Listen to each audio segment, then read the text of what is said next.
Okay, so I'm gonna just go over this Neon Khoden PowerPoint. It's just a brief review on how to start a recording, and we're gonna review a few of the recording icons, and then I'm gonna follow it up with a video of an actual recording on the Neon Khoden.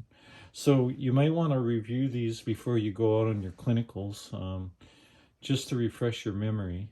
And also, I'm going to take just a few things off these PowerPoints and recordings for your exam. So just try to, remember some of the stuff on these videos, so you can, get a score on your final written exam. Anyway, so when you open up the Neon Coden, you're going to actually come to a logon admin screen. And so the password is going to be the same for all of you. So you just enter this here, the admin. This is the password here. It's admin with a capital A, the $, 2 zeros and a capital A. And that'll bring you up to this screen right here. And then what you do is you click on the Neuro Workbench icon right here, or right there. Looks like that. And when you click on it, it'll open up to this Workbench field. Okay, so there's going to be 3 tabs here. There's going to be an EEG. Where this is where you actually program the montages, and the data manager is actually a database for a network, and then the workbench. Okay, so you'll be able to see the local files right here. But this is it'll come up like this. So you click on workbench right here, and then this will open up here, and this is where you start. This is actually where you start a file. A EEG file. Okay, so the first thing you do is you click on New Schedule right there, and this patient data thing will open up right down here when you click on it. And then what you do to start a file, you have to at least put in the ID and the patient name to start the file, and then you click OK. And what'll happen is it'll highlight the file, it'll highlight it, and then what you do is you click examination, okay?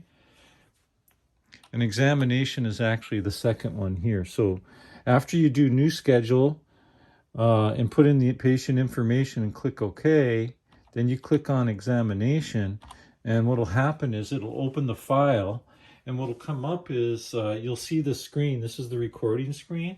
And then you'll see the patient information file will be up, okay?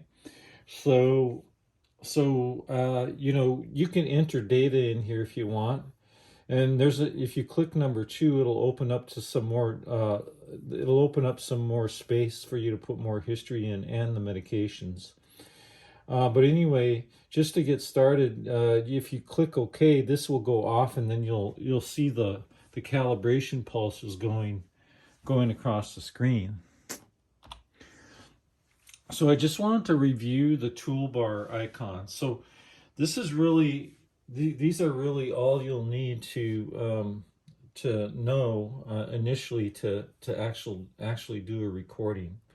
So to get the recording to start, you click on this floppy. This is an old floppy disk right there. You click on that. And what will happen is you'll start seeing a green arrow kind of coming down across the floppy disk.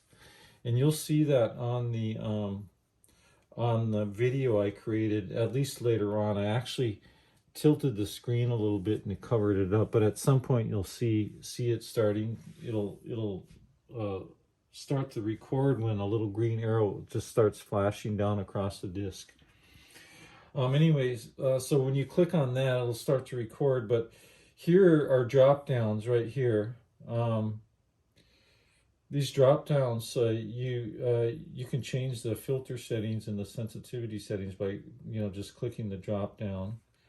This pattern here, This is actually the montage. So when you click on that, it'll drop down and you'll see all your montages. And actually the montages will be, they'll be kind of unique. They'll show these little heads, and they'll show these little lines going from one electrode to the next. And then this one here is, if you want to turn on your 60 Hertz filter, you just click on that, and then it'll say 60 right there, and that'll turn on your 60 Hertz filter. Here, if you want to review what you already recorded, you click on this. So this is like a little binoculars.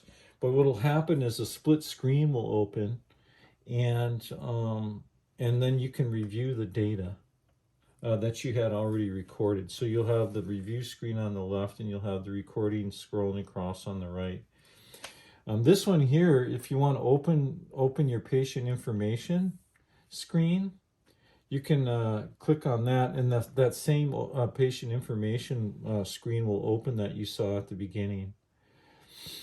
To open up the photic stimulation and the HV protocols, you click on this little light here. I guess it's like a little flash of light and a puff of air.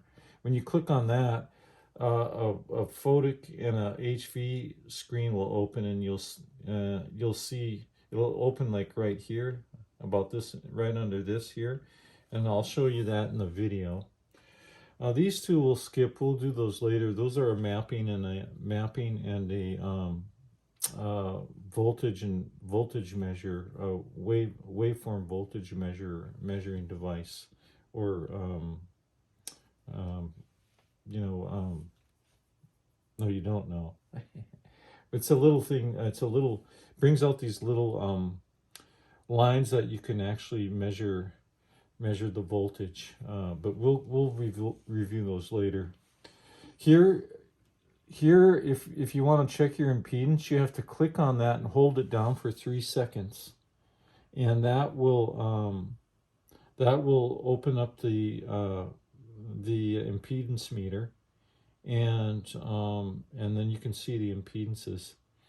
And if you want to start the calibration pulses, you just click on that. Now, when you open up the file, the calibration pulses will automatically be on when you actually open the file. But if you're this is the actual recording. So when you click on that, the pulses will go off, and then the EEG will start to scroll across the screen. So to shut off the calibration pulses, you click on that, and that will start the EEG coming across the screen. And if you want to go back to the calibration pulses, then you click on this one. And then this one here is actually to reset the baseline. So if the channels are going all over the place, you click on that, and that'll reset the baseline. This is actually how many minutes are left on the actual disk. So we have about 800,000, more than 800,000 minutes of recording space on the hard drive. Okay. So this is really, these ones that I actually have marked off is really all you'll need to know to record an EEG. I'll go into the annotations on the actual recorded video on how to annotate. Let's see if I have anything else. Oh yeah, and then on the left side of the screen, this is what the montage will look like. The montage layout on the left side. Okay, so you can go ahead and view the video, and then it'll cover a lot of those, or it'll cover all the icons we just talked about. Okay.